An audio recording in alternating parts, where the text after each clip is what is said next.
अब आगे नजीबाबाद का आउटर है। सुधाकर ने बताया। गाड़ी यहाँ क्यों रोक दी? ममता ने दूसरा सवाल किया। अल्ताफ को फ्रेश होने जाना था, इसलिए। बाबूजी किधर हैं? अल्ताफ के बाद वो फ्रेश होने गए हैं। मुझे क्यों जगाया? अल्ताफ ने बाबूजी को घुट्टी पिला दी है कि यहीं फ्रेश हो लो, यहाँ फ्री है, आगे पैसे खर्च करने पड़ेंगे। हे भगवान, आपको तो पता है कि मुझे चाय पिए बिना प्रेशर नहीं बनता है। मांगा ली है, लाता ही होगा, शरारती मुस्कान के साथ सुधाकर बोला। अब बस भी, ममता नाराजी भरे स्वर में बोली। मैं भी बस नहीं, बाबूजी भी बस। सुधाकर अपना बचाव करते हुए बोला। मेम साहब, इस समय हम सफ़र में हैं, वो भी बाबूजी के साथ। एक कहानी सुनाकर सुबह सुबह मुझे बेवकूफ़ कहने का अपना पैतृक अधिकार वो जता ही चुके हैं, इसलिए घर की बातें घर पर। यहाँ वो जो बाबूजी की हुक्म करे। चाय वाला चाय लेकर आने वाला है, सुस्ती छोड़ो और तनकर बैठ जाओ, थोड़ी ही देर में बाबूजी भी आते ही होंगे। ममता ने गहरी अंगड़ाई लेकर सुस्ती को जैसे दूर फेंक दिया और सीट पर सीधा बैठ गई। चाय वाला जल्दी ही 2 गिलास चाय लेकर दौड़ता चला आया। सुधाकर के हाथों में गिलास पकड़ाते हुए उसने पूछा, बिस्कुट वगैरह कुछ और लेंगे साहब? नहीं, सुधाकर ने कहा। कोई बात नहीं। गाड़ी में सोते बच्चों की ओर देखकर उसने पूछा, बच्चा लोगों के लिए बनाऊं? अभी सो रहे हैं। सुधाकर ने टाला। कोई बात नहीं, वह दांत निपोड़ता सा बोला। जग जाए तो आवाज़ देना, 2 मिनट में बना लाऊंगा। यूँ कहकर वह चल आ गया।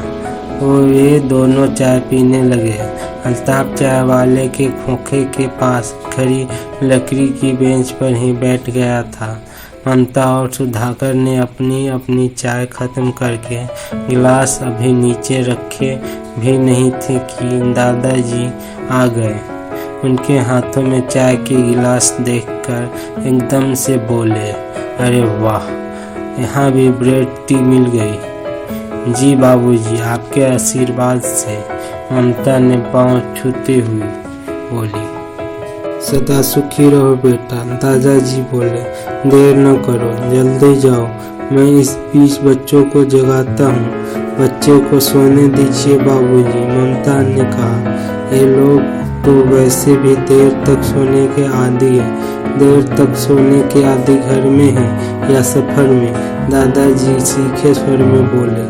इनकी बात तुम मुझे पर छोड़ दो और इस बुद्धू को लेकर फ्रेश होने जाओ। ममता ने सुधाकर की ओर देखा और केवल मुस्कुरा कर रह गई। सुधाकर भी चुपचाप टॉयलेट की ओर बढ़ गया। जग गए बच्चे भी। मनिका निक्की, उठो उठो बेटे, देखो नजीबाबाद आ गया।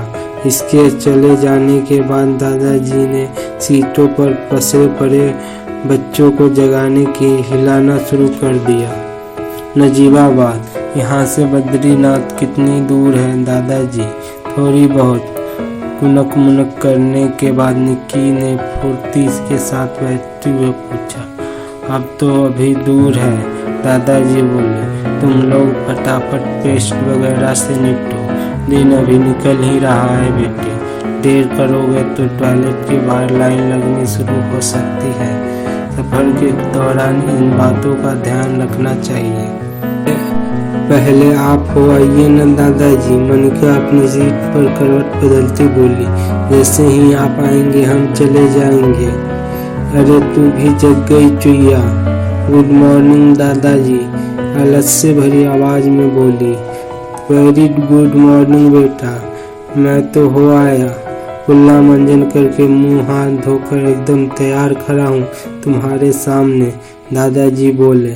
ठीक है, पहले मैं जाता हूँ, निक्की खड़ा होकर बोला। बड़ा फुर्तीला बच्चा है, दादाजी खुश होकर बोले। अभी रुक थोड़ी देर, फिलहाल मम्मी पापा गए हुए हैं, उन्हें आने दो तब जाना। या फिर ऐसा काटूं? जा। मेरा ब्रश, पेस्ट, तौलिया और साबुन किधर है दादाजी? निक्की ने पूछा। सूटकेस के भीतर, एकदम ऊपर। सामान लेकर निक्की टॉयलेट की ओर बढ़ गया। गाड़ी यहाँ कितनी देर रुकेगी दादाजी? मोनिका ने पूछा। कुछ देर तो रुकेगी ही, क्यों? नजीबाबाद के बाद कोटद्वार ही आएगा न, प्लेन का आखिरी स्टेशन। ठीक कहा। वहीं से हम उत्तराखंड राज्य की सीमा में प्रवेश कर जाते हैं, दादाजी बोले। कोटद्वार में भी कुछ देखने लायक स्थान है दादाजी? उठकर सीधी बैठते हुए मोनिका ने पूछा। देखने लायक भी और जानने लायक भी, दादाजी बोले। लो निक्की तो इतनी जल्दी लौट भी आया। उधर तुम्हारी मम्मी शायद तुम्हारे इंतजार में खड़ी रह गई। अब तुम जाओ।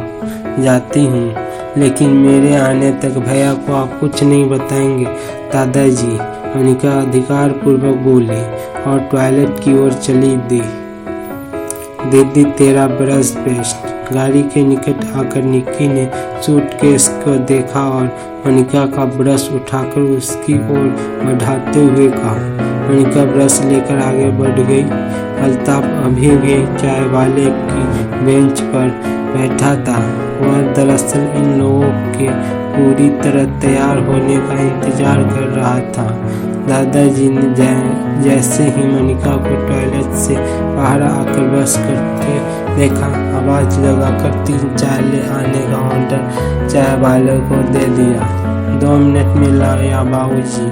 ऑर्डर सुनते ही चाय वाले ने जवाब दिया और जैसे कि उसने कहा था, उस अगले 2 ही मिनट में 3 गिलास चाय लेकर वह उपस्थित हो गया। बच्चा लोग के लिए बिस्कुट वगैरह कुछ लाऊं बाबूजी? चाय का 1 गिलास दादाजी के हाथ में पकड़ाते हुए उसने पूछा। वह सब है हमारे पास, दादाजी ने कहा।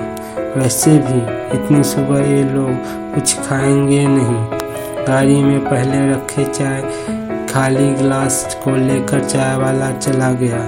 अब बताइए दादाजी, मोनिका चाय की चुस्की लेकर बोली। अभी नहीं, दादाजी बोले। गाड़ी चलना शुरू होगी तब। वह बेचारी चुप हो गई। ममता और सुधाकर इस दौरान इधर उधर चहलकदमी करने लगे थे। विश्वामित्र मेनका की कथा। दोनों बच्चों को अपने अपने गिलास की चाय खत्म की। दादाजी ने भी अभी बैठे बैठे उन्होंने अल्ताफ को इशारा किया। अल्ताफ ने चाय वाले को और दौड़ कर आया और खाली गिलास को हाथ में पकड़ते हुए अल्ताफ की ओर इशारा करके बोला। पैसे उन्हें दे दिए हैं बाबूजी? ठीक है, दादाजी ने कहा। अल्ताफ को चाय वाले के पास से उठकर गाड़ी की ओर बढ़ता देख ममता और सुधाकर भी चल गए। गाड़ी आगे चल दी। बच्चे ने उत्सुकतापूर्वक दादाजी के चेहरे को निहारना शुरू किया। महर्षि वाल्मीकि का नाम सुना है। बच्चों की उत्सुकता को भांपकर गाड़ी चलने के कुछ देर बाद ही दादाजी ने उनसे पूछा। हाँ हाँ, क्यों नहीं, मोनिका तपाक से बोली। वही जो अपने एक की रक्षा के लिए भगवान राम और लक्ष्मण को उनके पिता दशरथ से मांग कर ले गए थे। बेटे श्री राम को ले जाने की घटना से बहुत पहले उन महर्षि वाल्मीकि ने एक बार घोर तपस्या की थी। दादाजी ने धीरे धीरे बताना शुरू किया। देवताओं के राजा इंद्र को उनकी तपस्या देखकर बड़ा डर लगने लगा। उसने सोचा कि विश्वामित्र की तपस्या अगर सफल हो गई तो देवता उसे हटाकर कहीं विश्वामित्र को ही स्वर्ग का राजा न बना दे। यह सोचकर उसने अपने दरबार से मेनका नाम की एक अप्सरा को विश्वामित्र का ध्यान तपस्या की ओर से हटाकर घर गृहस्थी की ओर लगा देने के लिए उनके पास भेज दिया। बहुत सुंदर तो थी ही मेनका, बहुत चतुर भी थी। आखिर अप्सरा थी इंद्र के दरबार की। लालकी भरी बातें बनाकर वह विश्वामित्र की पत्नी जा बनी और वह घर गृहस्थी के कामों में उलझाकर उन्हें तपस्या करने से रोक दिया। कई वर्षों तक साथ रहने के बाद मेनका को जब यह पता चला कि वह माँ बनने वाली है, तब वह यह सोचकर डर गई कि विश्वामित्र को अगर उसकी चालाकी और उसके साथ रहने के लिए आने की उसकी असलियत का पता चला गया तो श्राप देकर उसे एक ही क्षण में भस्म कर डालेंगे। बस एक दिन अचानक वो विश्वामित्र के चरणों में लिपट गई और रोने लगी। विश्वामित्र को समझ में कुछ न आया। उन्होंने उससे उसके रोने का कारण पूछा, लेकिन रोने का कारण बताने की बजाय वह यही कहती रही कि पहले वे उसे क्षमा कर दे, तभी वह कुछ बताएगी। विश्वामित्र तो उसके मुंह जाल में पूरी तरह फंसे हुए थे। वह उस पर प्रसन्न होकर उन्हें उसे क्षमा कर देने का वचन दे दिया। वचन पाकर मेनका ने वह बहुत दुखी होने का नाटक करते हुए उनसे कहा, स्वामी, मुझ पापिन पर दया करके कारण आप तपस्या नहीं कर पा रहे हैं। यह सोच सोच कर मेरा मन कई दिनों से धिक्कार कर रहा है। स्वामी, जैसे आपने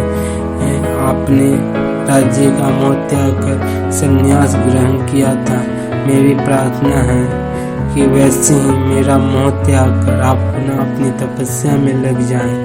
महर्षि कणव का आश्रम। कहानी सुनाने का दादाजी का तरीका इतना अधिक रोचक था कि ममता और सुधाकर भी उनकी ओर मुंह करके बैठ गए।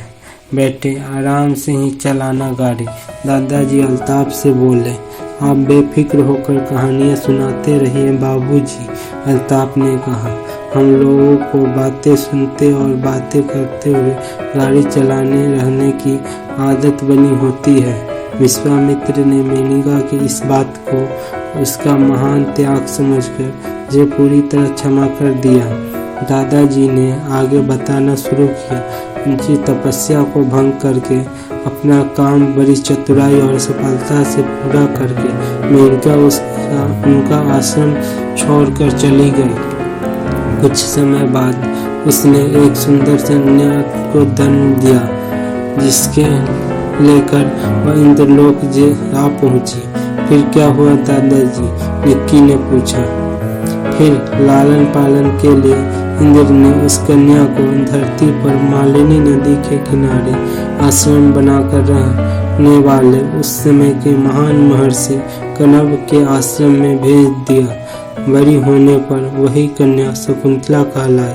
दादाजी बोले, जानते हो शकुंतला कौन थी? हाँ दादाजी, मेनका तपाक से बोली। इंद्रलोक की अप्सरा मेनका और महर्षि विश्वामित्र की पुत्री धत्तेरी की। दादाजी अपने माथे पर हथेली मारकर बोले, यह बात तो अभी अभी मैंने ही तुमको बताई है। इसके अलावा बताओ कि शकुंतला कौन थी? राजा दुष्यंत की पत्नी और भारत के चक्रवर्ती सम्राट भरत की माँ। गाड़ी चलाते हुए अल्ताफ ने मुस्कुराते हुए बताया। फिर बोला, कभी कई बार आप लोगों के बीच में मैं भी बोल सकता हूँ न सर जी? भाई, मेरी तरफ से तो हाँ, बाकी तुम बच्चों से तय कर लो। दादाजी ने कहा, तुमसे कुछ ठीक है बताया, लेकिन यह भगवान श्री राम के छोटे भाई भरत नहीं है, पता है? इस बार निक्की ने कहा, भगवान राम के छोटे भाई भरत की माता का नाम शकुंतला नहीं कैकेयी था। वेरी गुड, दादाजी मुस्कुराकर बोले। भाई, तुम लोग का सामान्य ज्ञान तो बड़ा उत्तम है। फिर क्या हुआ दादाजी? अपनी प्रशंसा के शब्दों में न उलझकर बच्चों ने कथा के तारतम्य को जोड़े रखने का प्रयास करते हुए पूछा।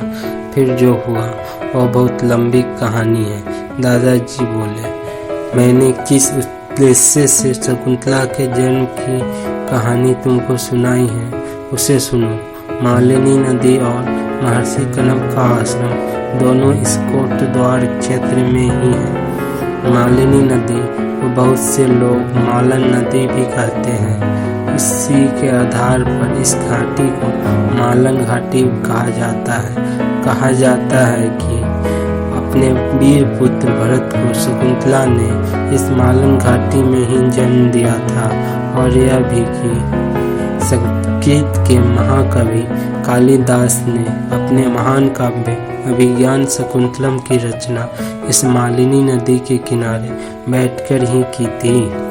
कोठ द्वार आने वाला है सरजी, अल्ताफ आत्मीय स्वर में बोला। गाड़ी हॉर्न देती हुई तेजी से दौड़ रही थी। बातों बातों में कई छोटे स्टेशन पीछे निकल गए थे। खिड़कियों के सहारे बैठे बच्चे दूर परे पहाड़ों को देखकर पुलकित होने लगे। अब से कुछ समय बाद ही वे इन पहाड़ियों के बीच से गुजरने वाले थे। आगे जारी।